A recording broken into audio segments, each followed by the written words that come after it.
an advocate of the High Court of Kenya. She's a commissioner for oaths. She's a certified public secretary, an accredited governor auditor. She's passionate about law and how it can support sustainable growth for small and medium enterprises.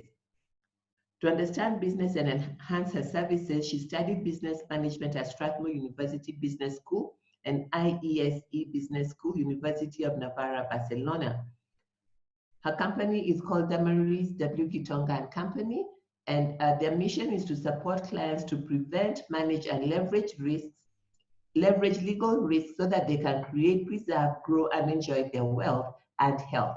The 4 key focus areas are corporate and commercial law, conveyancing, succession law, company secretary services, and corporate governance.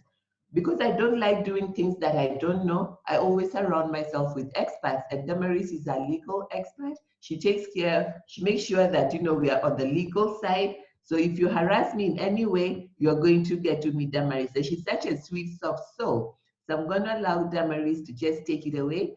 Damaris, you can unmute yourself and just say hello to everyone as we get started. I'm going to allow you just to speak through your slides. I think you'll be more comfortable doing that. And we can, I'll just speak through your slides and then, we can ask questions at the end.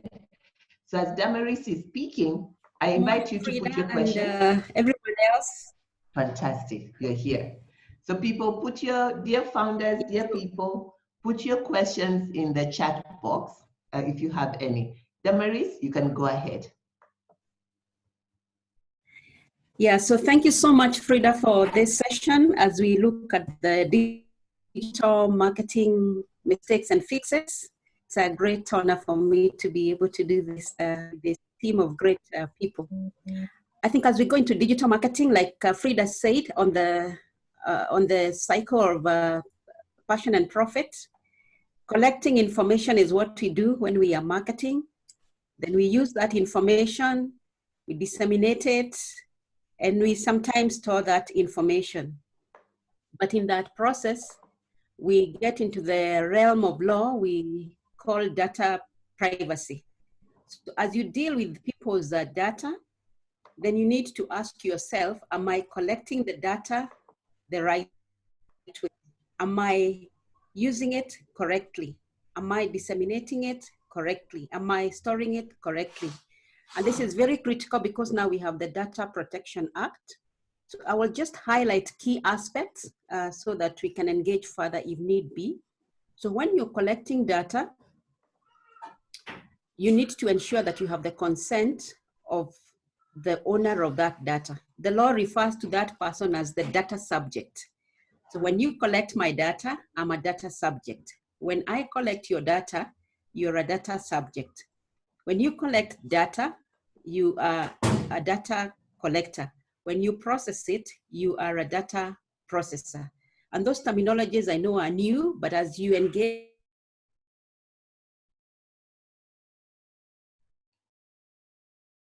Are you frozen?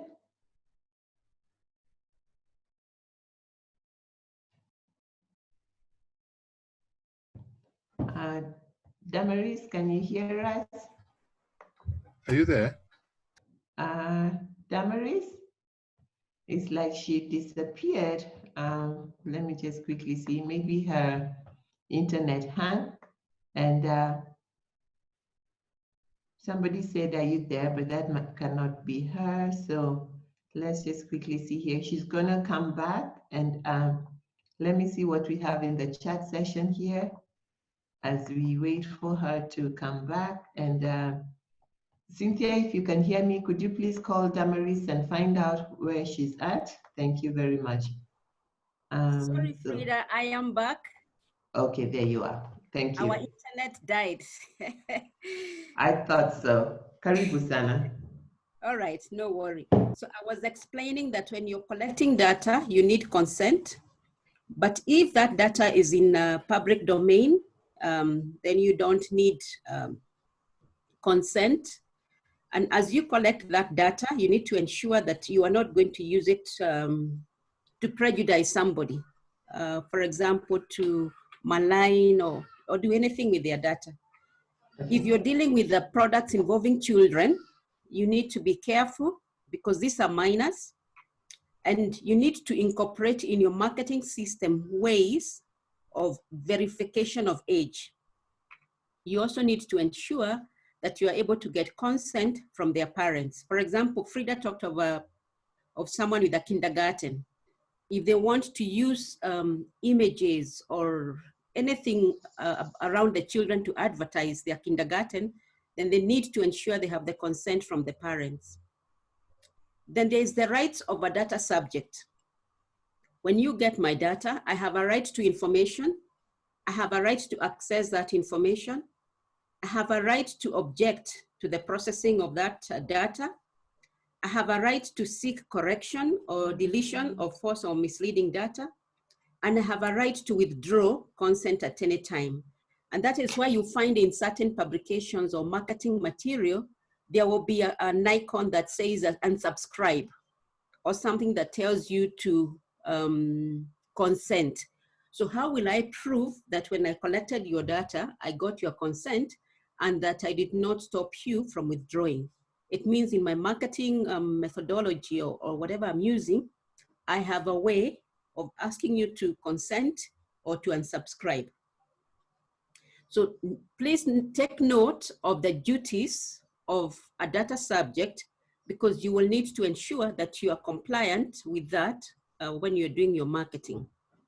Then you have a duty to notify. You have a duty to notify the data of their rights. So as you do your marketing, you need to notify them. You have a right to unsubscribe. If there's false information, you can ask her, you can inform us and we will delete it. So let them know what you will do with their data. So notify them. Notify them why you are collecting their data. What's the purpose? I'm going to use your information for X, Y, Z. And you will note a lot of sites will say, we will only use your information or we will not share your personal data with somebody else. So as you read a lot of materials, you will see these things, but sometimes we don't pay attention to them. So please pay attention to them because they will also help you develop your templates. So notify purpose, notify if you're going to share that information with a third party. For example, most banks share our information with the credit reference bureaus. So you will notice maybe in their terms and conditions, there will be something there saying that your information will be shared with the credit reference bureau. And by signing those terms and conditions, you of course have given them consent. Also let people know what are the safeguards that are in place to ensure that their information does not get out into the public or is not misused. So think about the technical and organizational security measures that you have in place to ensure integrity and confidentiality of that personal data. I move on to processing of data, just to mention, like I have said, when you're processing data, data controller or data processor, and there are conditions there. And I've already mentioned the data subject, you need their consent, specify purpose, and say why it is necessary to process.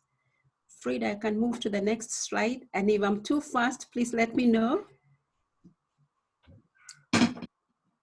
Now, again, when you're dealing with the data privacy, the Act is very specific about commercial use of personal data. Like I have said, if you're going to use that data for personal use, please ensure you seek and obtain express consent.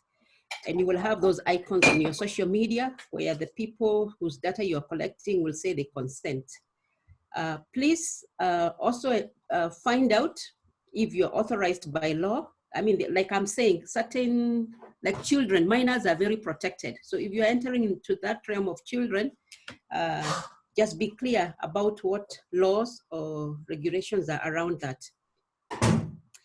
And then where possible, please do not use raw data.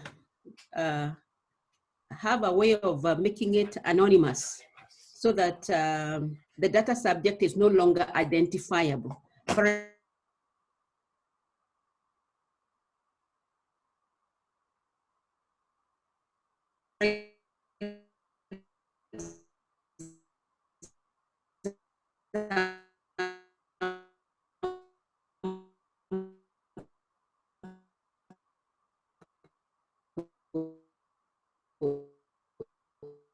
if you have my name, my location, that is and storing it's about unauthorized or misuse of personal data, so we need to be careful. And the fix there is avoid personal data breaches. The next, Frida, I don't know if there are any questions around this, or I move to the next slide.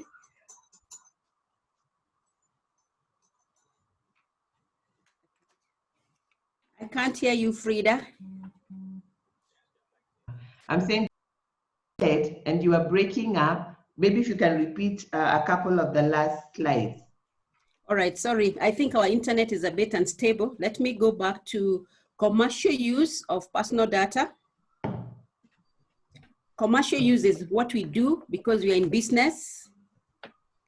Okay. So when you're going to use commercial personal data, please ensure that you have sought and you have obtained express consent.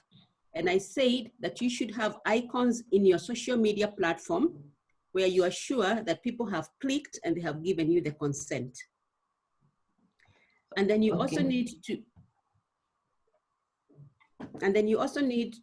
ensure that you are authorized by law to do that. And I said, especially if you're dealing with minors, children, be careful about what material you are sending out to them, and that you have verified the age and you have the consent of their children. All right? I mean, sorry, the consent of their parents or guardians.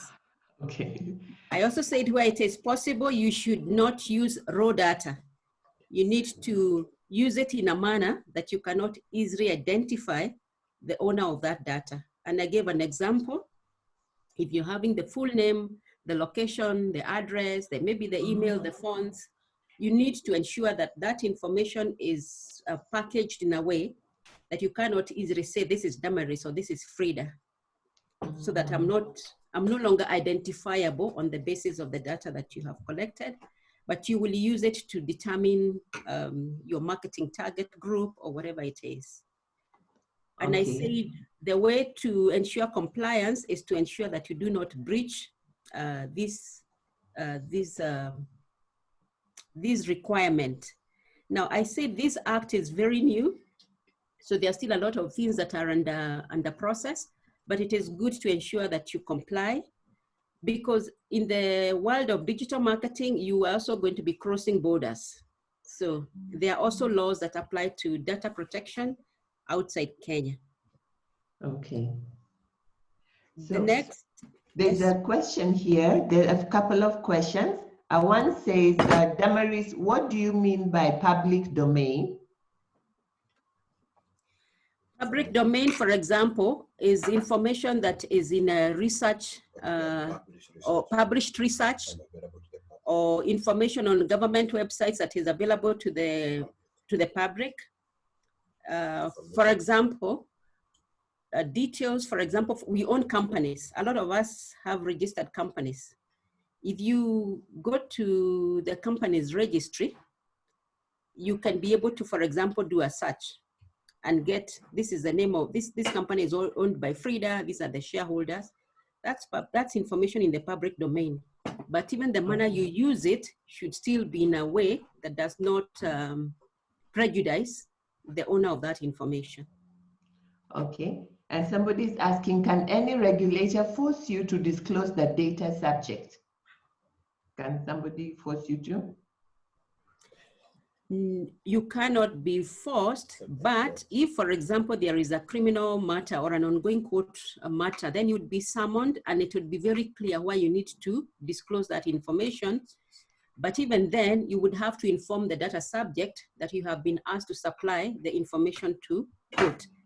But we need to be careful, because we need to distinguish between criminal law and civil law. What we are doing now is civil law.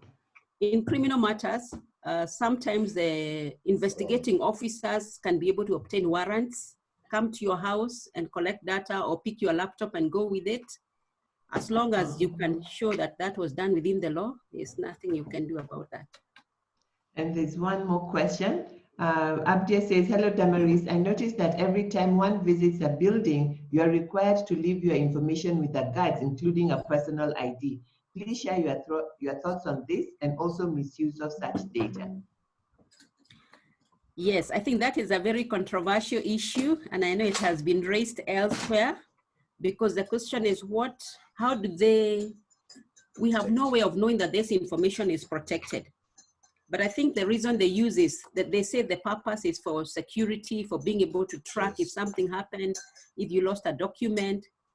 So I think the only time maybe you'd have a recourse if for example, you received information or unsolicited information, which I'm going to talk about later, then you can say that these people are sharing your information. So we don't have a way of knowing. We don't have a way of knowing whether our data is being misused or not. But should you be aware that that is being done, then you have a right of recourse. Okay. All right. So we move on to the next slide. There we go. The next big deal for us in digital marketing is consumers, because we are seeking out to get consumers of our products, consumers of our services. Article 46 of our Constitution is very strong on consumer rights. You are a consumer of products and services, but you also offer products and services. And I will cover this later in detail, but consumer protection is what goods and services are you offering? Are they of reasonable quality? So when I go out there and market and say, for example, now we are dealing with masks, that this mask is supposed to prevent you from COVID-19. How true is that? Yeah, does it meet the reasonable quality expected of a mask? Then in terms of information, we are supposed to have full disclosure of information. For example, insurance companies long time ago, you would buy a policy and it would have a lot of hidden things, but that is no longer viable, because under the Constitution, customers have a right to information. So they need to understand this product I'm selling, this service I'm gaining, what are the full benefits? If you're going to charge for it, they need to know that it's not free. And you don't have to display the costs. You can have a way of them getting in touch with you and you tell them this is our price list, or these are the discounts you're entitled to. And in that process, also ensure you do not discriminate, so that you're not, for example, ensure you do not discriminate on race, or, you know, the rights are very broad. We can't be able to exhaustively cover them here, but information is necessary. What is your product about? What are the prices? Are there limitations and things like that? There is the issue of protection of health, safety, and economic interest. So again, when you think of your product, think about those three aspects. If I'm dealing with food and beverages, for example, this is huge. So we need to think about that. If you're thinking about children and kindergartens, what safety measures are there?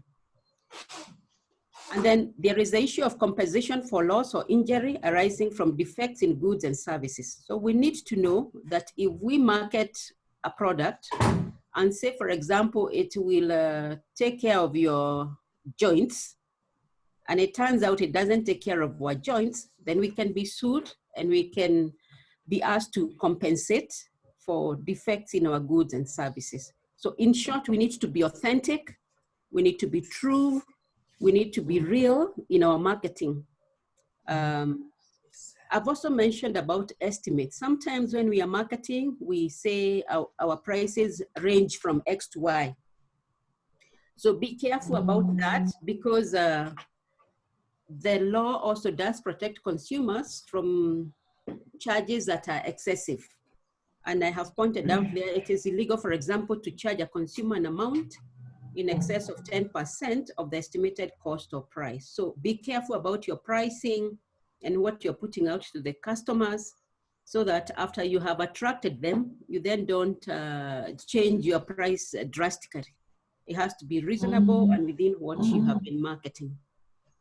Wow. But however, in the event that, for example, the product changes for whatever reason, you can always go to your consumers and seek consent and adjust. The law doesn't stop you from doing that.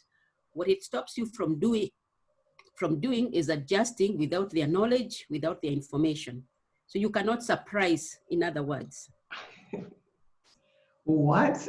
That's interesting. I didn't know that. Yes, Okay. yes. So you want me to Actually, carry Frida, on? when you're dealing Yes. with personal development services, the Yes. Consumer Protection Act is very strict about membership and initiation fee. You cannot, for Okay. example, charge initiation fee that is more than twice the Yeah. annual membership. You Okay. also are That's. supposed to provide an installment. So the law is an interesting Oh, space. thank God, we just started an installment. And I guess because we have you could have picked it up if it was not right. So that's very good to know. So I move to the next slide. Yes. Alrighty. Let me just quickly Now, see what's happening in the chat here. Hold on one second. Somebody says, okay, the background noise, if you're not muted, please mute yourself. Somebody's saying there's a lot of background noise. Magdalene says, in efforts to win potential clients, one might tend to Google or research their contacts. Is it okay to call, email them to offer products or services? sorry, Frida, come again.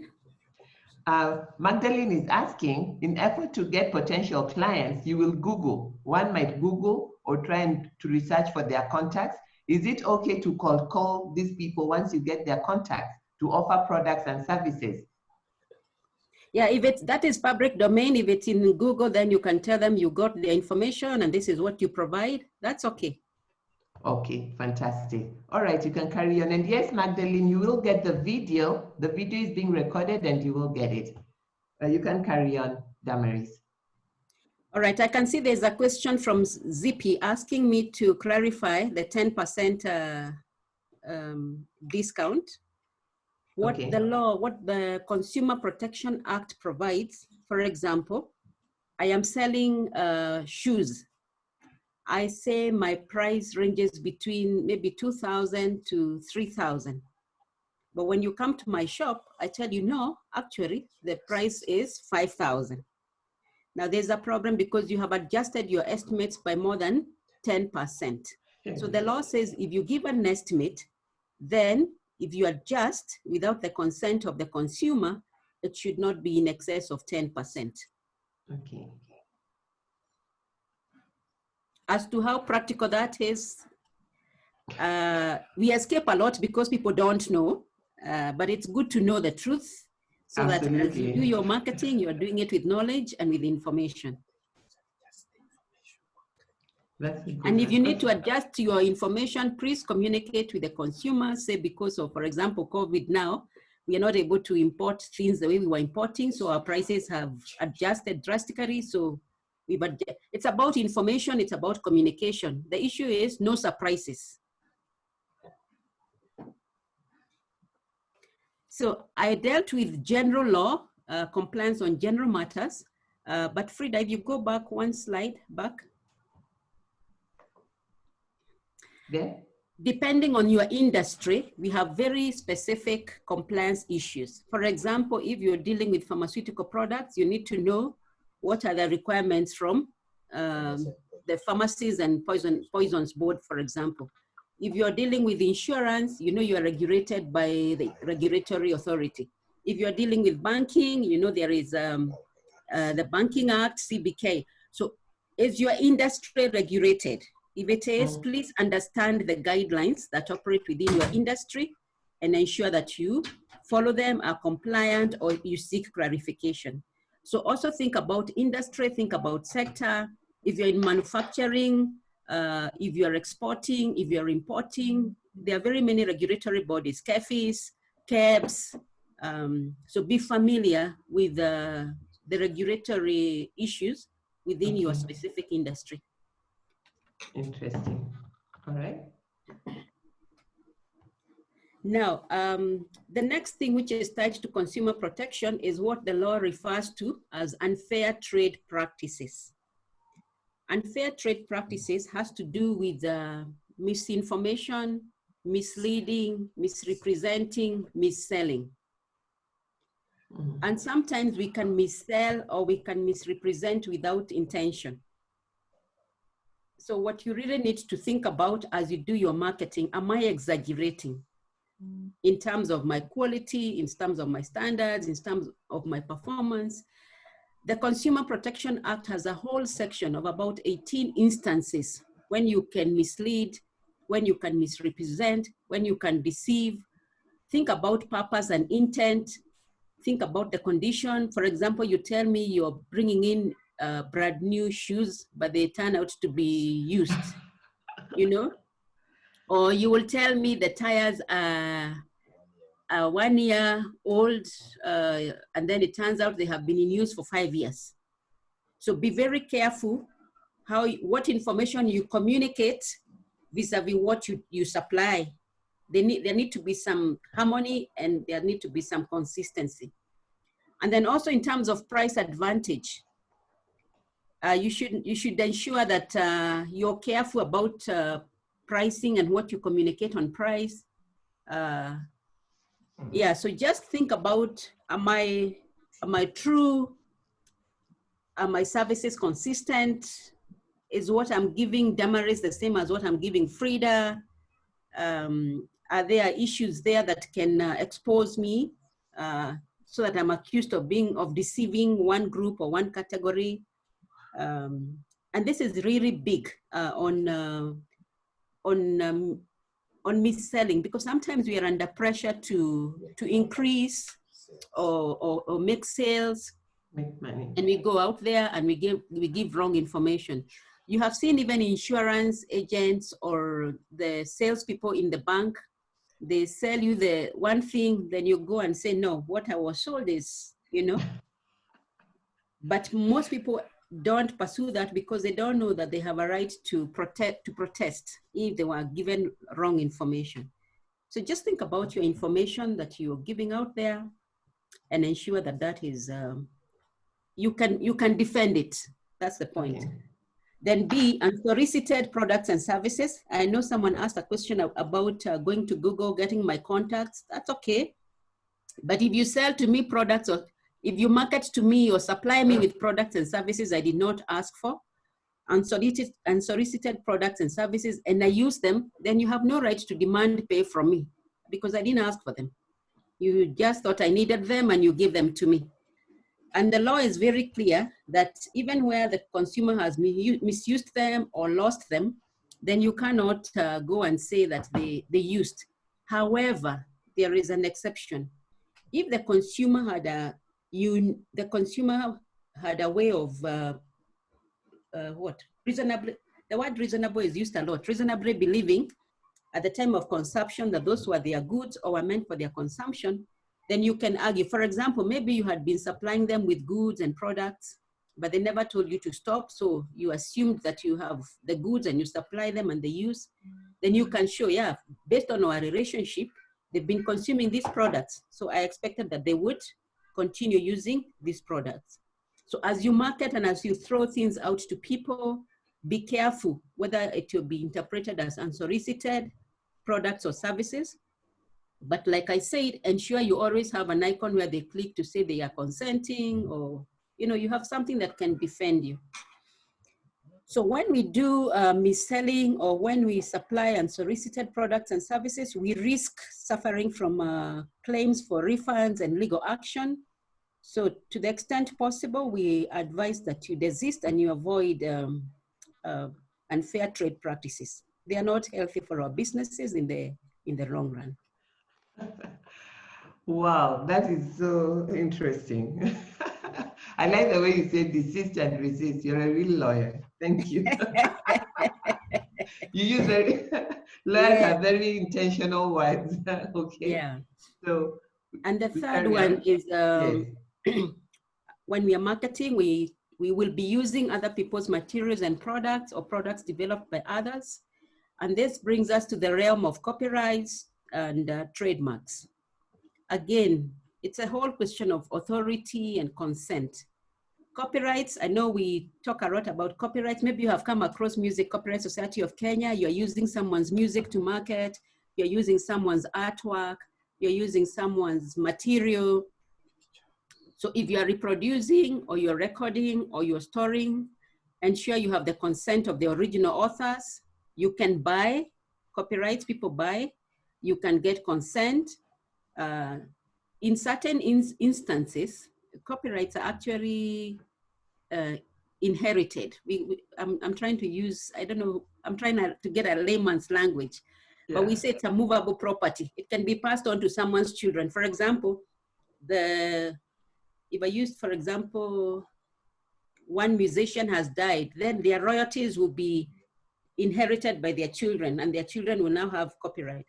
So we need to ensure that if we are getting into people's sites and their materials, then we have copyright. We have approval from the others. We buy licenses and stuff like that. Okay. Also be very careful about the software you use, issues of licensing. I know Facebook and Twitter are also very strict about the materials that you throw on their sites to ensure that they are not sued for use of for breaching people's rights. So this is a big one, ensure compliance. Trademarks, of course, are marks or logos that people use to do their businesses or passing off. For example, you can go to a supermarket and you find Bluebird. That's a logo. You can come up with your product that maybe is Bluebird, but maybe you've changed the colors or the shapes, but it's still Bluebird. So that distinction, you know, the distinguishing slogan, the device, the brand, the labels, the tickets. So think when I come up with my own logo or my name, am I likely to be using someone's other logo or passing off? And you can go to Kipi and find out whether there is an existing brand or logo there. I think they keep a register. Kipi is the Kenya Industrial Properties Institute, and they have a website, Kipi. You can go to Kipi, there's a lot of information. You can go to Kekobo if you have a product and you need to copyright it. There's a way you can register your copyright online. It's a simple process. So I think it's a question of being informed and knowing what we need to do. So do not use people's materials or information if you do not have their consent or approval, especially original works. Because if I think you're misusing my brand, or you're going to deceive people or confuse them or dilute my brand, then I can go to court and I can sue you. And we have a lot of copyright and trademark cases locally and internationally. I'm sure at some point you heard about Kikoi, the dispute of Kikoi in international issues of Weetabix. So it's a big thing. This is a big thing around here. So be authentic, and if you're going to use someone else's music or pictures or logo, seek their consent or buy. People sell their copyrights. They make, it's called economic right. So you can just approach and economic right. Yes. All right, Damaris. Thank you so much. Have you finished on that slide? Because what I wanted to do, we're just going to take some questions. I see some questions here on the chat box, and then we're going to bring SBM Bank on. That's okay. Yeah, so I'm gonna ask you, there's some questions here. Thank you so much. And if you can clap for Damaris there, clap for her as I get her these questions. Melvin says, okay, there's one other question up here. All right, there's quite a bit of questions here. Background noise is gone. Damaris, kindly repeat, clarify. Okay, that one you already answered. The WhatsApp groups are notorious for adding people without consent. Is that illegal, and what can happen to the notorious adders? I think you have a right, like I said, as a subject data, you have a right to ask for deletion. First, you can ask that you be deleted from that WhatsApp group because you have not consented. So I think for me, that's the first thing you do. I don't need to be in this WhatsApp. Please delete my information. If they don't, then from there you can decide what action to take. And Melvin is asking, what are the top 3 pitfalls of online meetings and classes where you are being recorded without your knowledge? Classes you are being recorded without knowledge. Like you see, now we are online, we're in online training, and sometimes you're being recorded. The session is being recorded. What are some pitfalls around that? Like this session is being recorded, And we always tell people, if you sign up, you get the recording. If you sign up and don't show up, you'll get the recording. The recording continues to stay in our membership portal. Yeah, I think, for example, in this category, the people coming into this are aware. You've already given them information, you've given them purpose. Yes, okay. You have their consent because they logged in willingly. So like I said, when you're dealing with personal data, it's a question of what you're communicating, purpose, how are you going to use it, who will use it, how secure are we? Are we in a secure portal? But I think right now we are all facing something new because virtual and digital learning is something very new. A lot of issues are coming up there. And I think we really have to think about, because when you're joining, for example, a webinar, you are invited. So you sort of consent by joining. Absolutely, yeah. So that's true. So I don't know what kind of classroom I'll be in where I'll be recorded, because I believe when they record, they tell you we are going to record. Yes. But if you find that they recorded without your consent, then you need to raise that issue and say, this is not right because we do not know how this information will be used. And then you can engage with whoever is recording. But we are in a space that is very risky right now. Cybersecurity is big and storage of information is big. And we keep constantly checking what the Communications Authority of Kenya is doing around cybersecurity. The other day I saw a communication to a group I belong to on telling us how to enhance security for children. So I think we are all being called to learn and to find out how safe are our gadgets, how safe the gadgets we are using. We will have to constantly keep evolving and changing to secure ourselves and our space. Yeah. Yes. And I think you answered this, but to be careful, let me just ask it again. There are two people who are asking about how does what you're sharing apply to sending bulk SMS and broadcast WhatsApp? And I'll combine it with the question of Nicholas, who says, in terms of registered users in your e-system, because the people in a bulk SMS and bulk WhatsApp are more or less the same, what are the guidelines when using their data, their contacts, phone numbers, when you're promoting your product or sending out content for marketing purposes? I think you said that they need to have been people who subscribed and you give them an opportunity to unsubscribe. Like what we do in our email list is at the top of it and at the bottom of it, you can see if you want to unsubscribe from this email, you can.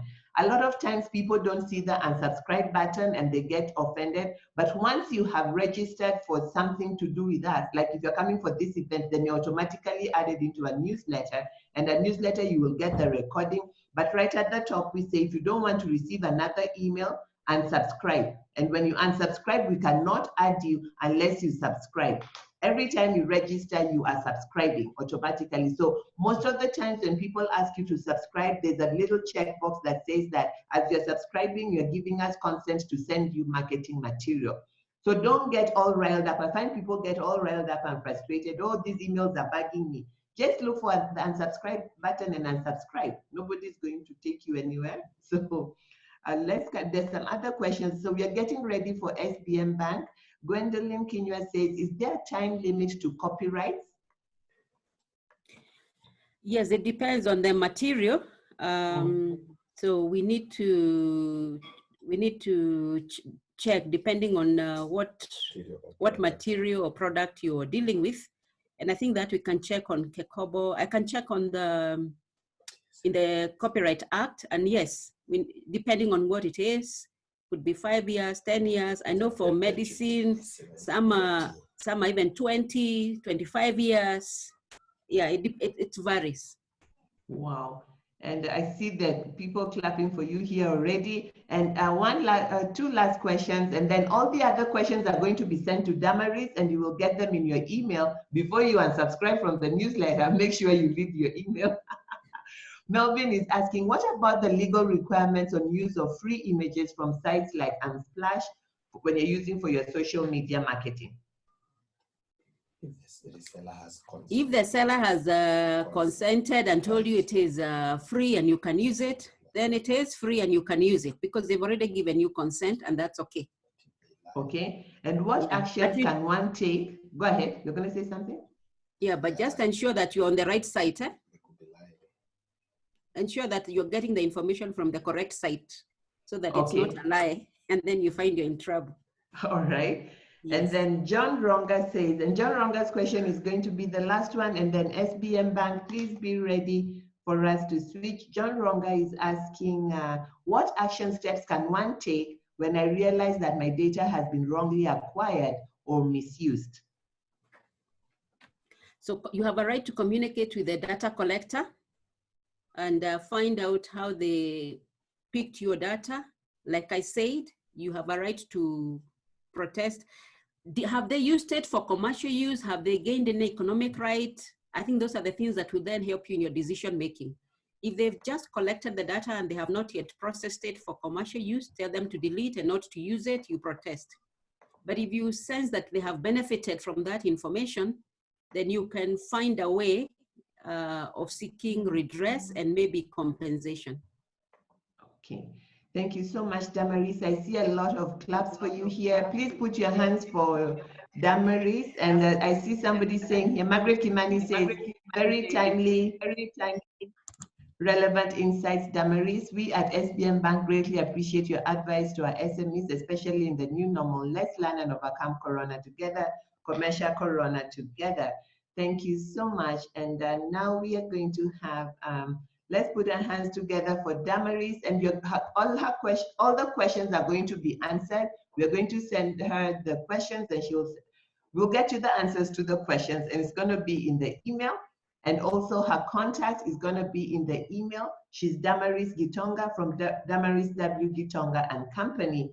And now we are getting ready for Muneza Yivan. I don't know if I said his name right. Muneza is well versed with payment solutions within the banking sector. I kindly ask that you mute yourselves. Muneza is well versed with payment solutions within the banking sector. He's in charge of money transfer services, whose main role is to make it simple for SBM clients and partners to transfer money locally and internationally. He holds a diploma in technology, industrial chemistry, and bachelor's degree in BCom finance option from Kenyatta University. He enjoys a good laugh, traveling, skating, and playing chess. Muneza also happens to be SBM Bank's chess captain. All right, Muneza, so you're going to tell us something good about SBM Bank. Karibu sana. Asante sana. Hi, everyone. Hi, Muneza. Hi, Muneza. Hi, welcome. Hi. Thanks a lot. You, Muneza, welcome. Thank you. That must be the SBM team. Yeah, clearly. Clearly, that's a lot of love. Good job, SBM. For showing your fathers have love. Good job. Yeah. All right, Yeah. Muneza. Our son. How's everyone? Cool. We cool. Hey. It's okay. Sorry? Go ahead, Muneza. Okay. Go ahead, Muneza. SBM Bank, allow Muneza to share with us, please. Questions at the end. So, again, thanks a lot for this, for the invitation. Yeah, I really appreciate. It's a great opportunity for me to basically enlighten you guys on what we really offer our SMEs and corporates out there. So a few years back, these are normally like starting the story. A few geniuses got together and then they asked themselves, what do we do now that we cannot make payments past the cutoff time? I'm sure which is normally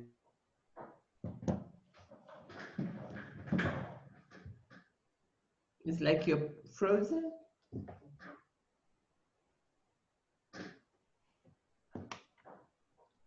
Muneza.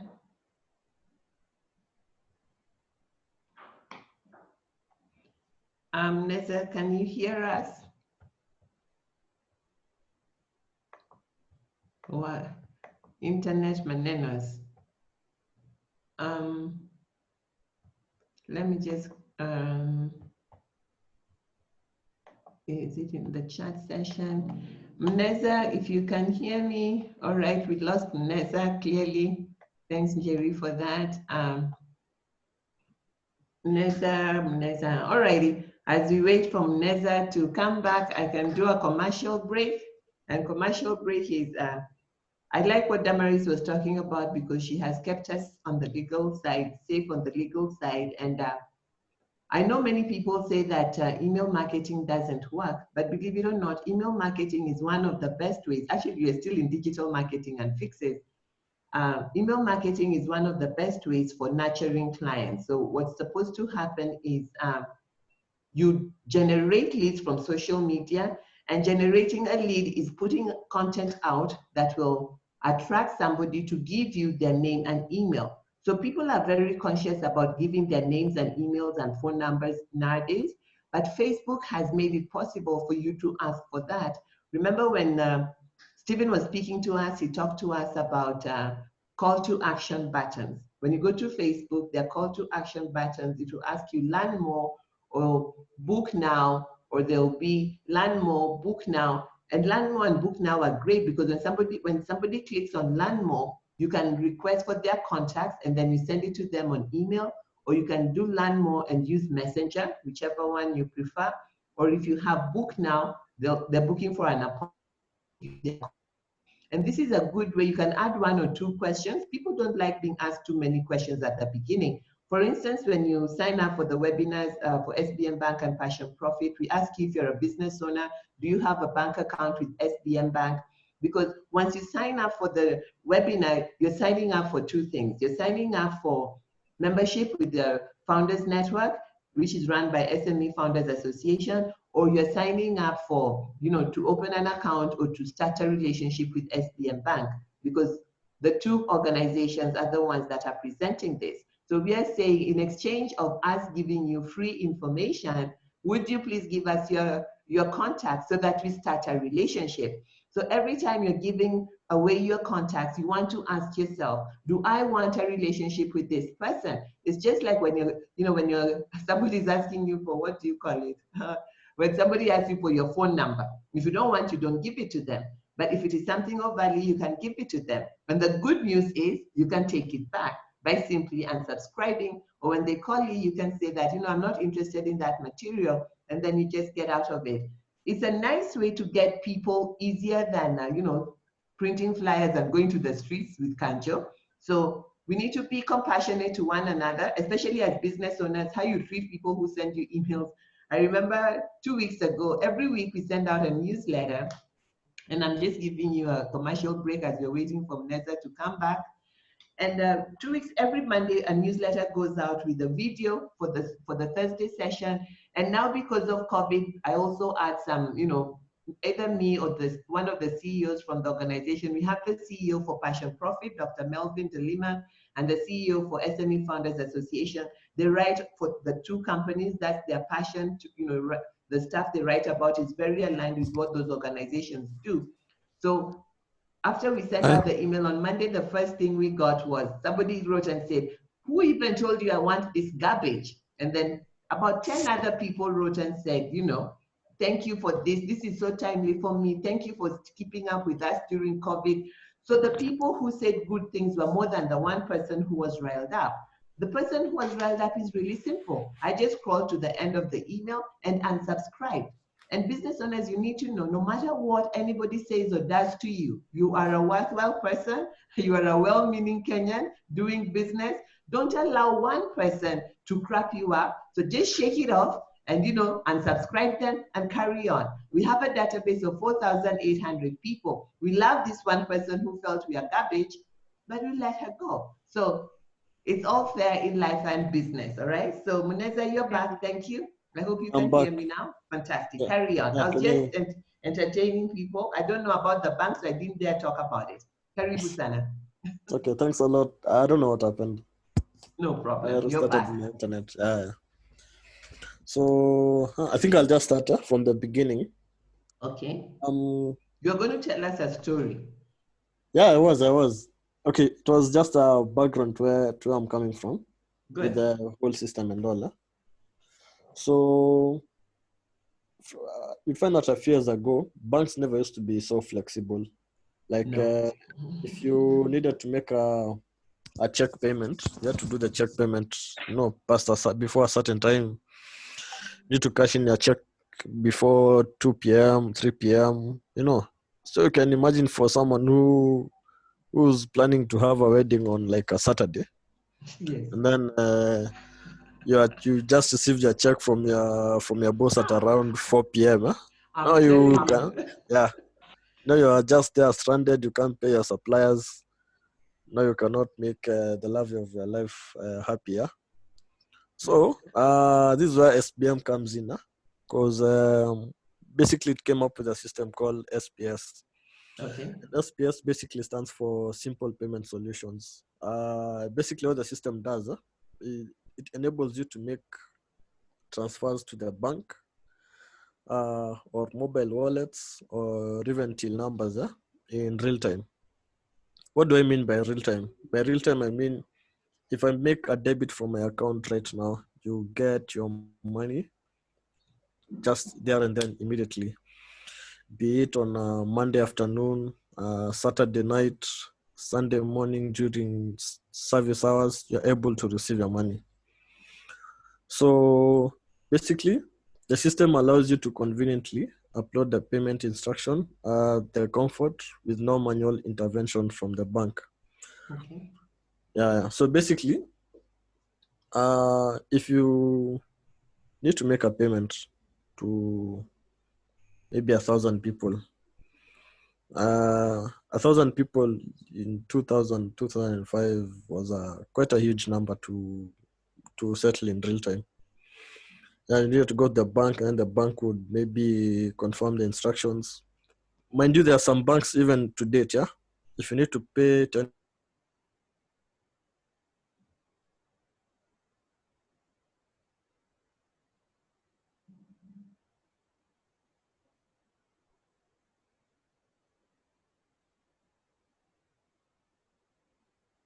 He's gone again. He's gone. All righty. So is there somebody from SBM Bank who can help him? Very sorry about that.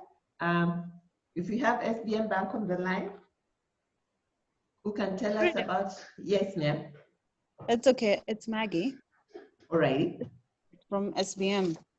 Karibu sana. So, yeah. I think you had another slide. Yes. Yeah. Carry on. So I can go. Muneza was trying to explain how, banks for a long time were very bureaucratic, inconveniencing a lot of our customers. So what we did, we innovated a product which he was trying to explain and giving the story of, the wedding and meeting the deadline. But simply the SPS product means simple payment solution. And for us, as I don't know if some of you can see the screen. Most of you, I hope, can see the screen. So it's a web-based system. When Muneza comes on, I'll just let him be, but I'll continue because time is running out. Thank you. So the system actually is a very convenient system where the customer is enabled. We actually train our customers, and that's what Muneza's team does all over the 52 branches that we have. So we train customers on how to, it's a very simple document. It's like your Excel sheet. So for example, if a company has 10 employees and they're paying them, instead of doing through the check system, which is obviously more costly, this simple system allows you to input the names of the people that you're paying. For example, you're paying Maggie 30,000, you're paying Muneza 20,000, like that, yeah? You input the names, all the credentials. We give you a template. It's very simple, very simple. Anybody can do it. It looks like similar to an Excel sheet. You put in all the details. There's no manual intervention from the bank. And the file, you send the file to the bank, and the funds are transferred to the recipient, place. For example, and a lot of times you find that most of these guys are being paid on either it's a payment into the bank account or into the M-Pesa wallet.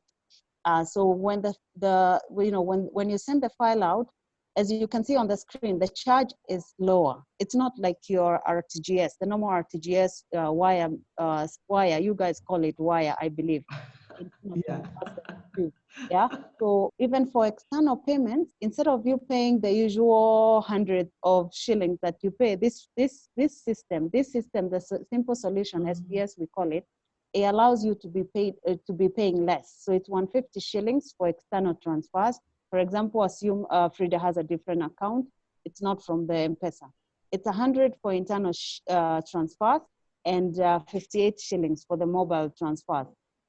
Remember, concessions are always offered. Let's say let me give an example of East African breweries. So you're paying all these workers. So for companies, big companies, we usually have, concessions. We have a discounted, arrangement because for them, they are paying many people. Go to the next slide. There we are. Okay, I see it's there. Okay, cool. So the next slide just shows you how the system works. The client fills the SPS application form. And of course, because we've gone, the new world requires us to be digital. So it's a digital application form. You also fill the indemnity form. The usual one is similar to the usual one you do, but this one is for SPS to allow the bank to receive your payment on email. Then the branch receives, assume you're in our current branch, the branch receives and does due diligence to make sure that, for example, when you say Margaret Kimani, then it's the correct name and the phone number and all that stuff, email address is correct. Then the client is set up within 24 hours by the bank. And then the email notification is sent to the client, and then the client gets ready to use the platform, meaning you as a business owner, you're ready to use the platform. You can go to the next slide. So the next slide shows you, not sure what you have there, but the next slide is just to explain that this system is very safe. It offers you a chance, obviously, to make bulk transfer at a cheaper rate and, past the cutoff, meaning that you remember traditionally most banks will tell you, hey, make sure you bring this RTGS before 2 o'clock because of the usual banking regulations. We have a cutoff with the regulator. But for this system, it allows you to do it even past the bank cutoff, yeah? So you can do it even when the banks, you don't even have to move. You do it from your comfort of your home. Then the other one, obviously, it reduces your journey. It's quicker. You don't need to, get into your car, all those things that we are avoiding now with COVID-19. Also, it's cheaper, yeah? Companies get to settle payments real time. So the money comes out of your account, it's real time, you can see it. And, it's very secure, it's quick, and it's cheaper if you consider the traditional ways of payment. Frida, I think you have, I don't know if you have another slide after this one. You can move to the favorite one. So as usual, I think because of the technical hitch, I don't know if Mneza will manage. Yeah. Frida, you're there? Yeah, I'm here. I don't know what's up with my internet. Huh?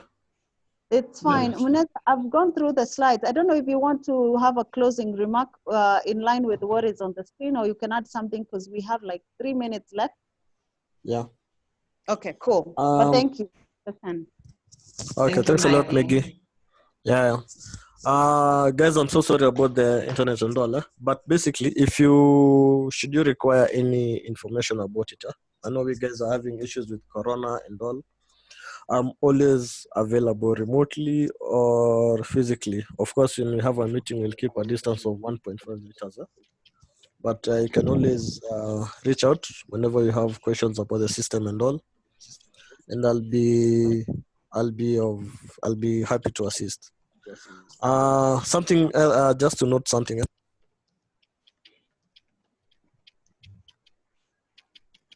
Yes. Please Yes, Mneza? It's like it disappeared again. We've lost him again. Kindly, for the interest of time, I think Frida take over, but I want to encourage all of us to, like I keep saying every other week, I'm very passionate about us not closing businesses. look into this system. It can be a system that is saving you money and continue making your payments conveniently, even without moving a leg from your living room. So Muneza has given us his direct contact are on your screen. And we've also given his personal email. He leads a team he has a team, so you can also email. When you're emailing him, always copy the SPS at sbmbank.co.k. We also encourage our customers, because we do have a contact center that is there for you throughout, even when some of us are moving and social distancing, because we are working from different locations, and that's why Muneza has an issue of connectivity from where he is. He's working from home. So I encourage all of you to always copy at your service, ATYOUR service, SERVICE at sbmbank.co.k. That way we make sure, because customer excellence and customer service for us is very, very, very key. So we encourage you to stay safe and keep your businesses open. And thanks Damaris and Frida for all you do for us. We appreciate you. No problem at all, Maggie. Maggie, thank you so much. And as we carry along into the program, we had somebody who was going to share with us about Founders Network. Zippy, are you online? Founders Conversation is brought to you every Thursday by Passion Profit at SBM Bank. And when COVID is not giving us a hard time, we do meet in physical locations, courtesy of SBM Bank. We have a meeting location in Nairobi, in the CBD, Mombasa Road, and Kilimani area at Adelaide Plaza. We also have a location in Nakuru and Mombasa, and we invite you to join the WhatsApp group so you can stay connected with business owners in those areas. If you'd like to join a WhatsApp group in any of those areas, I'm going to put, Cynthia, please put your number on the phone. There's a number you can call. You can call the office number and Cynthia will help you with that. And Zippy has been part of the association, and she'd like to share a little bit about her experience. So I'm going to let Zippy take it away. Karibu sana, Madam Musimi. Thank you. Good morning, everyone. My name's Zippy Musimi.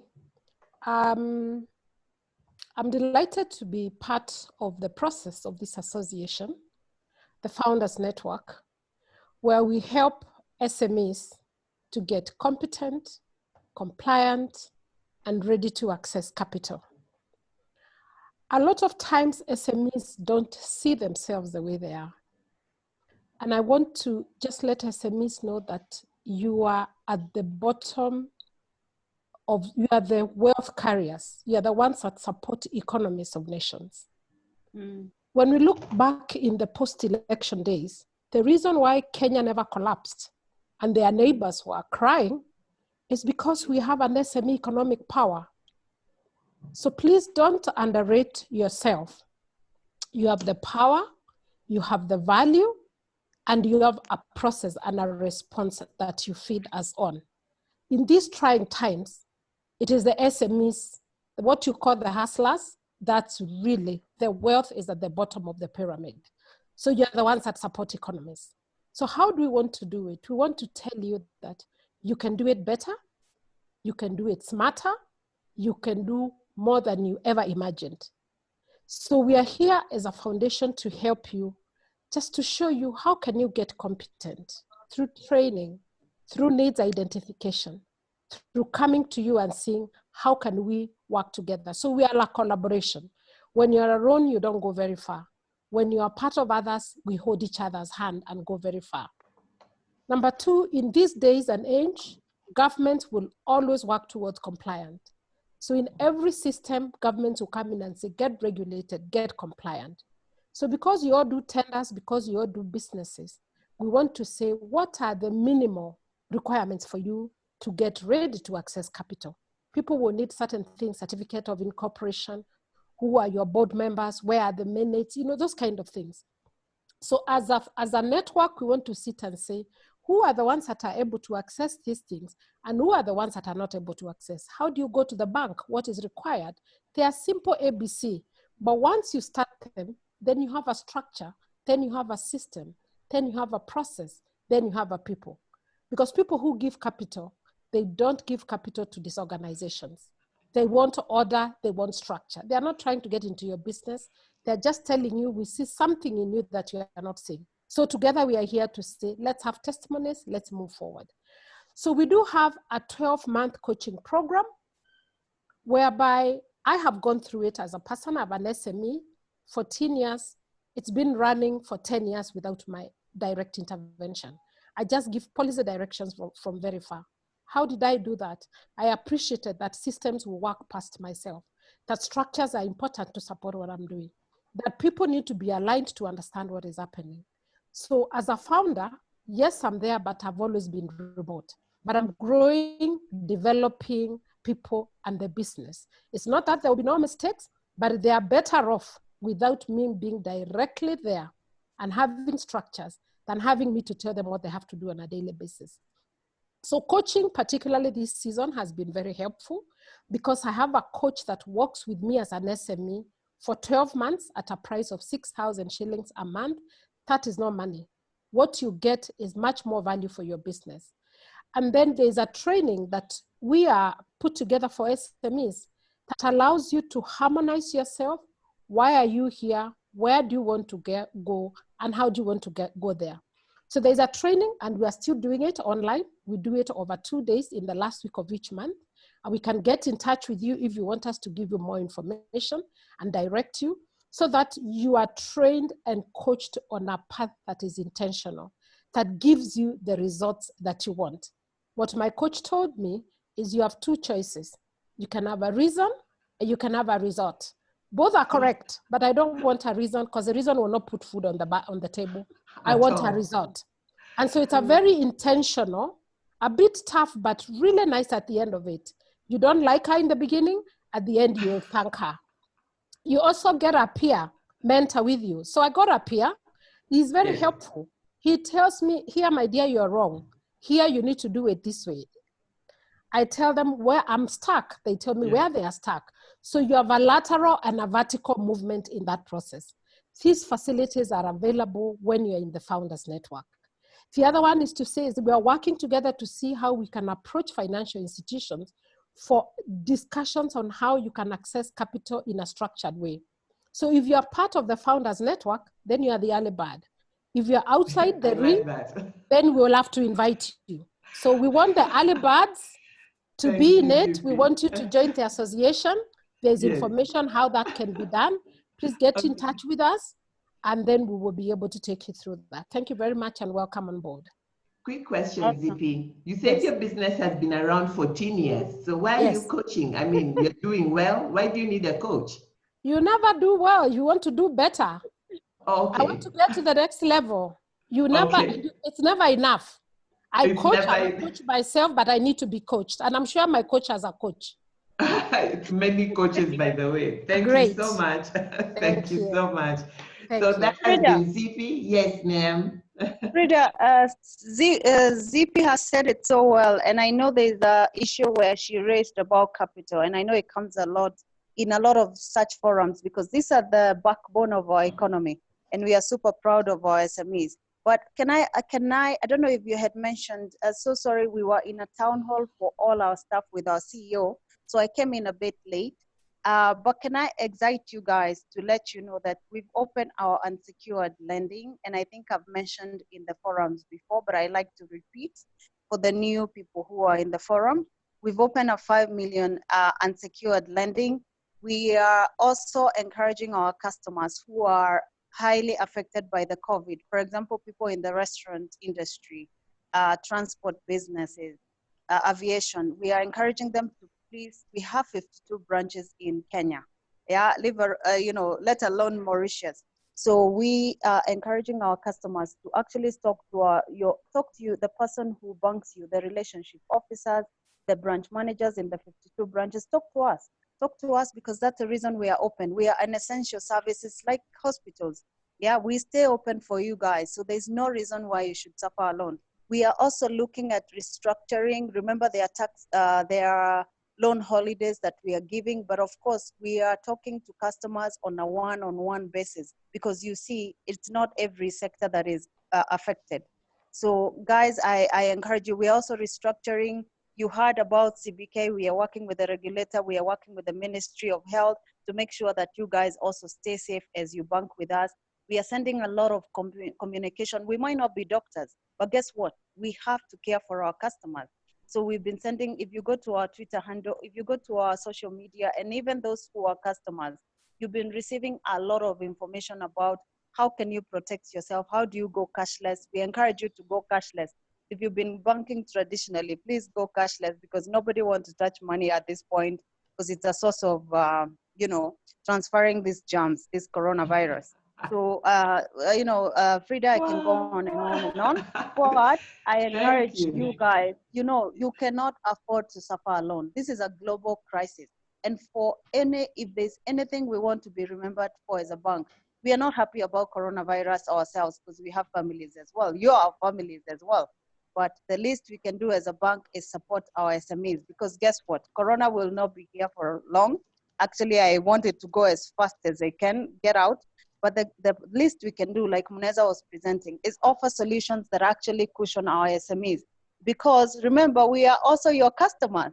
So if you survive, we survive. So it's an ecosystem. So absolutely. I encourage you all to honestly, look at Frida. She stays open.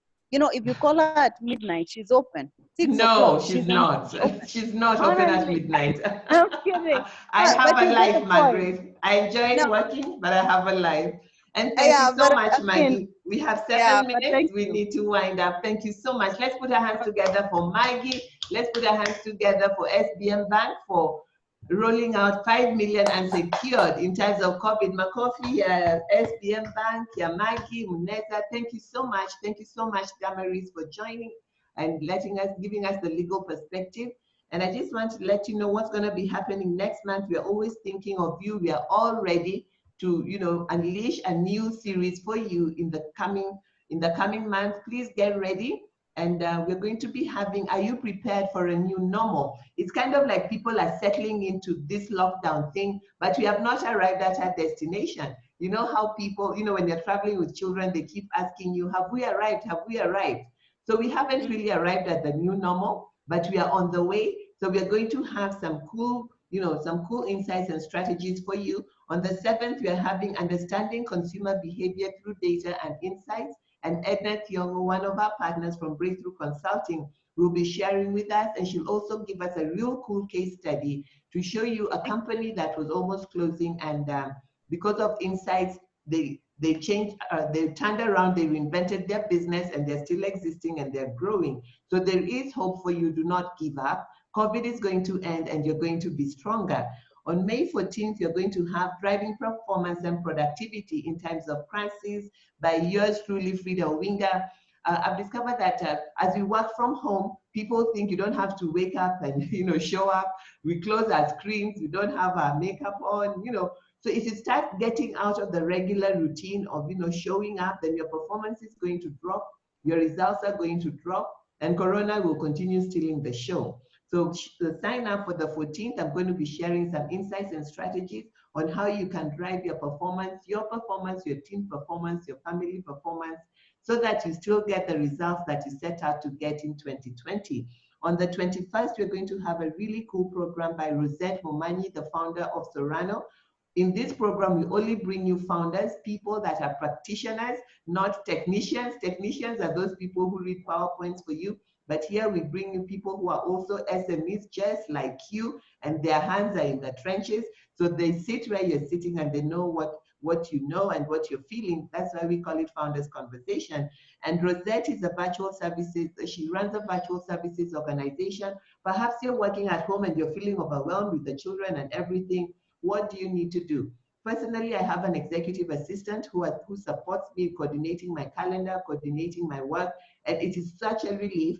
I send what I need to be done in the middle of the night, in the morning, she does it. We don't need to see each other or talk to each other, the work gets done. So join us on the 21st and find out how you can use virtual services not to get overwhelmed during Corona and beyond. As SMEs, we tend to do everything ourselves. So you can get a package of 3 hours a week for somebody to support you in the things that must be done, but they don't have to be done by you. So Rosette will be sharing that with us on the 21st. And finally, on the 28th, we'll have remote working tips and toolkit. And we have an exciting one of the founders, from our coaching, from our mentoring network. She has just gone through 3 months coaching with us, and she has come up with a fantastic product for working at home remotely. We helped her do her value proposition canvas, and she'll be sharing with you some of the products that she has come up with during our mentoring session. And then we're also going to look at working remotely by our HR director, Jerry Ndungu, who will be sharing with us. When you're working from home, you don't have to work from 8 to 8. You need to stop, have something to drink, take a walk. What do you do when the children are making noise in the background? She's actually homeschooling her granddaughter. So it's going to be real and it's going to be fun. We hope to see you there. And with that, we come to the end of our session for today. If you want the Get Notice package, is still on. Just, you can call our number, and our number is not here today. It is 07, I'm going to put it in the chat box over there. It is 0707 112 002. And we thank you so much for signing in today. Have a fantastic Labor Day tomorrow, and see you next week on Thursday. Founders Conversation by SBM Bank and Passion Profit. Thank you so much, and God bless you. Goodbye. All right. Thank you. Thank you, Frida. Bye all. Bye. Bye. Thank you. Bye-bye.